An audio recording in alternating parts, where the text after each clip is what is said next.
You clicked on this video because you want to buy your first ever BMW. That's pretty exciting. But luckily for you, you're talking to a guy who's owned 4 BMWs by the time he was 20 years old. I started off with an E91 323i wagon, then an E93 335i convertible, then an E90 320i sedan, and finally my BMW F82 M4, aka the 420i as we like to call it. But like everything, it's not all sunshines and rainbows when it comes to owning these cars. So in today's video, we're going over the 5 things that you should consider and look into before you buy that BMW. So one of the reasons you probably want to buy a BMW now is because you've seen them all over the internet. All these influencers have them, including myself, and well, they are a fun car. Let me demonstrate. And this is what it sounds like on a cold start with a performance exhaust on it. I apologise if you go deaf.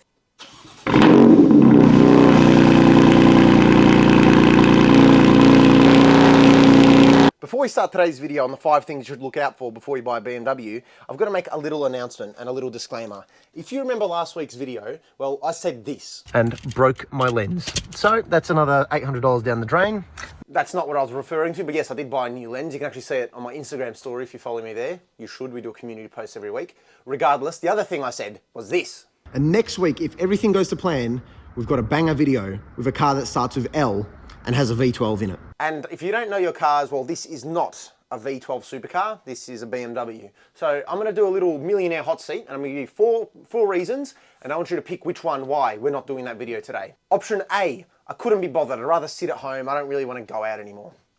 Option 2, I don't like that car anymore, it's not my dream car, within a week I changed my mind. Option 3, my ego would be too hurt rocking up in a BMW to see a supercar, I'd think I'm such a loser. Option 4, I live in Melbourne, and for some reason in Melbourne, it's beautiful weather when I'm working, but when it's my day off and I want to film videos, well, it's raining all day. And keep in mind, summer is in 1 week, and it's raining all day, the day I'm filming videos. So it's either film a video at the house with the M4, or no video for the week. And I think consistency is key, so we're still gonna drop a banger video. I'm sorry, it's coming as soon as it's not raining on my day off.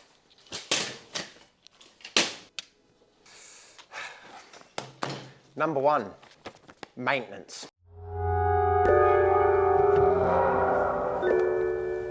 We have to start with the scary one because we want to get the bad things out of the way first. Maintenance on a European car of any type, well, it's not cheap, not fun, and can hurt you in the long run, mentally, emotionally, and financially. But this goes for any brand really, mainly European ones, can be Mercedes, can be BMW, can be Bugatti.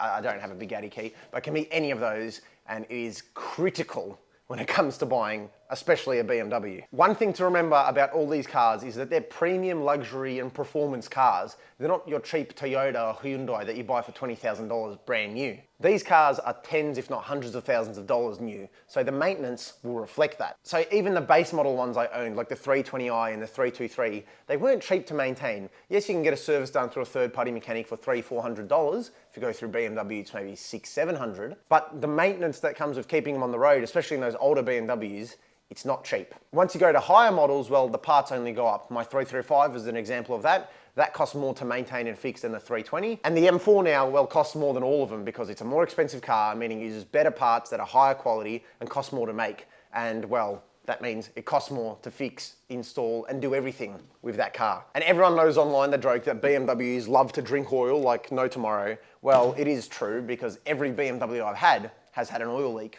Even this one, even though it was a little one on the sump seal, so nothing major, don't worry, the car's fine. So the maintenance costs can be quite expensive. I mean, these invoices here, as you can see, $500.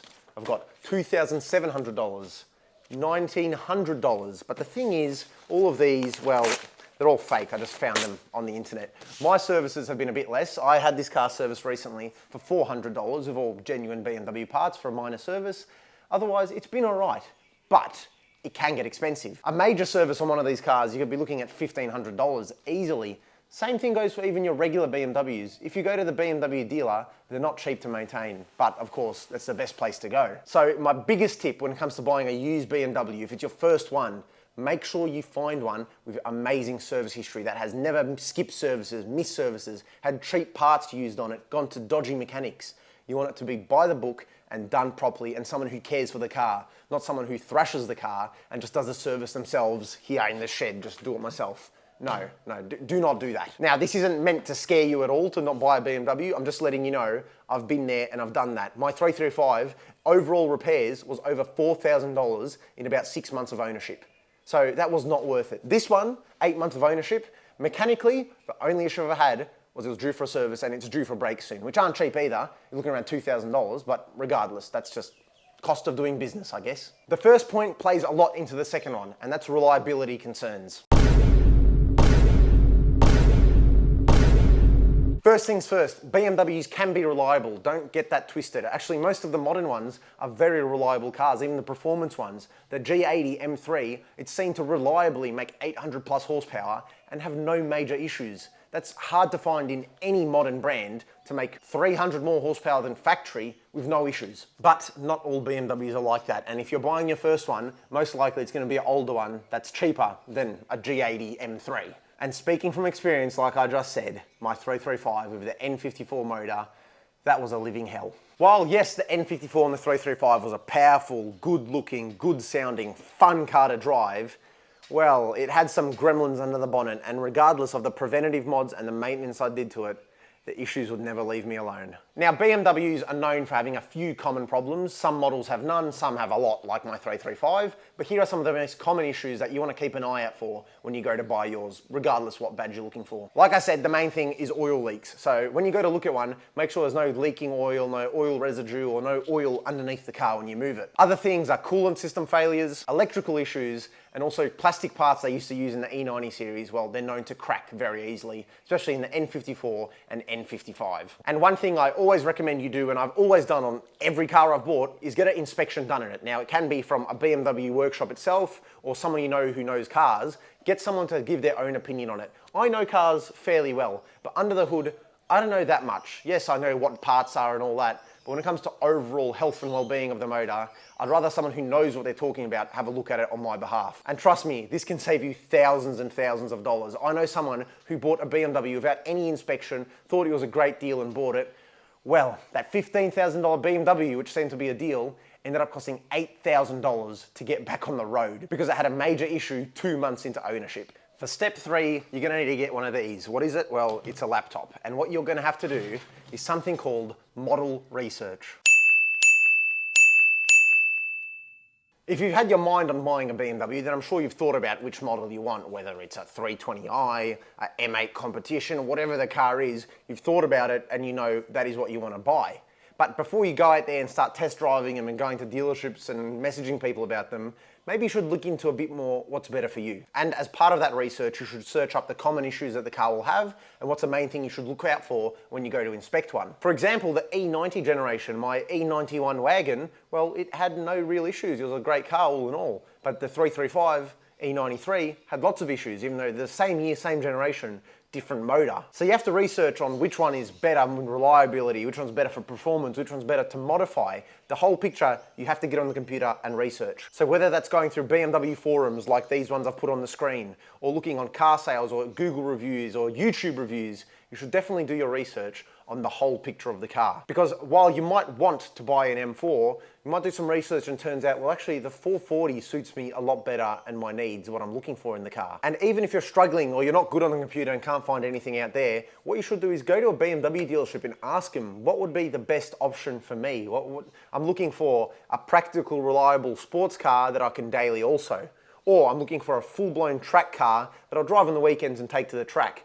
They'll give you different options and different performance and aspects and features that will suit you best. So before you just fall in love with, oh, I want a 2006 335, well, research, see if that's really what you want. My fourth point that you should consider before you buy a BMW is consider performance versus practicality. Over 897 kilometers, I've averaged 41.5 mpg.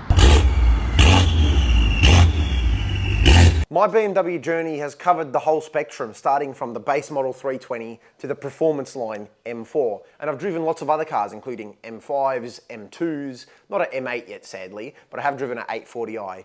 Every car is different in its own aspect. So while the 320i might be a comfortable, great daily driver that uses not a lot of fuel, The M4 is not a comfortable daily driver, uses a lot of fuel and is very aggressive to drive. But then as part of point 3 of the research, you can find one that does both, like the 335i in the F30 generations.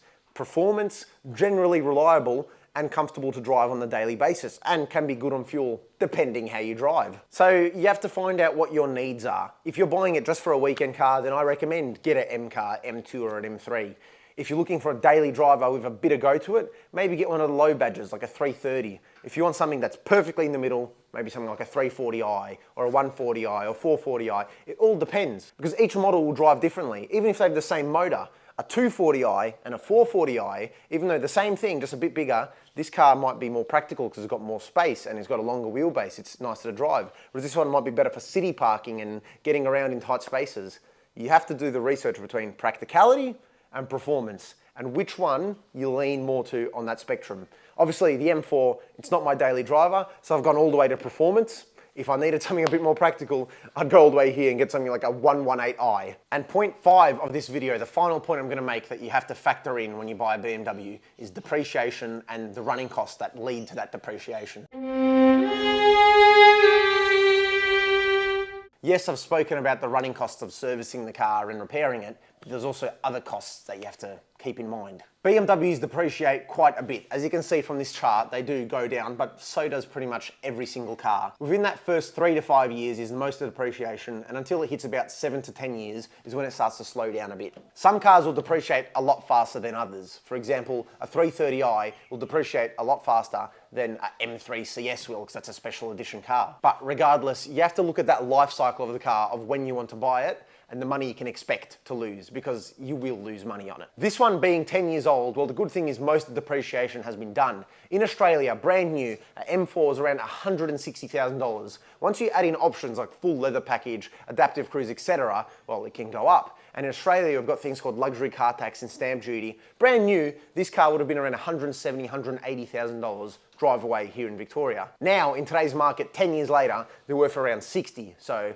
quite a bit of depreciation, over 6 figures. But now that we're at that 10-year cycle, well, over the last year or two, they haven't really come down much, to be honest with you, because I've been watching them for the last year or two. Yes, they come down a few thousand every year, but not tens or $20,000. You can't just factor the purchase price because there's other costs that you have to add to the table, such as fuel, insurance, and just daily running costs, parking, tollways, all that stuff you have to add up.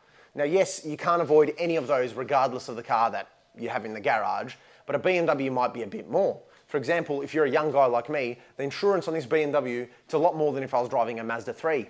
Same thing with the fuel, probably double. Also, with them drinking more, they also have to drink better fuel. This one only drinks 98, which is the premium fuel. I can't put 91, which is just your regular unleaded, like I could put in a Ford Focus. And not to beat a dead horse, but the maintenance isn't cheap either. When something breaks, I've had cheap cars and they cost $300, $400 to fix a major part. In this one, it'll cost you over $1,000. And depreciation also runs off kilometers driven. So if you're driving it daily and you're putting, whatever, 20, 30,000 Ks on it every year, well, that's gonna depreciate the car faster. If this car had 40,000 Ks compared to 100,000 Ks, you're looking at a difference in price resale of about $15,000 to $20,000. So it's one big equation when it comes to losing money on the car, because you will. But it's just how much you're gonna lose, well, that's up to you. And that's something that you can research, going back to the other point. So there you have it, the 5 things that you should consider before you go out of your way and buy your first BMW. Make sure you definitely think about them and you budget accordingly and do your research accordingly. And if you do, well, you'll be on the way to owning the ultimate driving machine. And I cannot recommend these cars enough. I love them. As you can see, I keep buying them again and again. And the next car I want to buy is another BMW. I don't know what it is, but once you drive one, you really can tell why people love them. Just the drive.